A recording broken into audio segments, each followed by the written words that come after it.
Hi students, recently National Center for Good Governance is in news.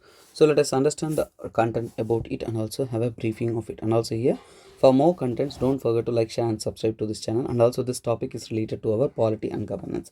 So here recently Director General of National Center for Good Governance NCGG, the government is working in a mission mode to achieve 100% saturation of all central schemes and having huge socio-economic bearing on the common man.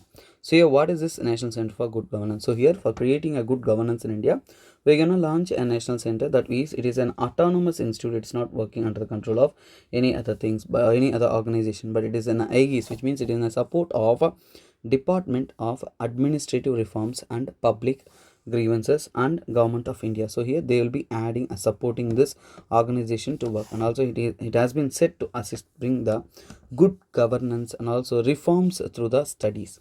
So it seeks to carry out a policy relevant research and also prepare case studies for the study of the government's governance in India. And also here it is providing the training courses for the civil servants. So here NCGG will be providing courses for civil servants in India, those who are getting IAS and selected, and also other developing countries also they will be providing the support. So here they're gonna share the existing knowledge and also proactively seek out the developing ideas and also implement the government in the government both at national and international levels.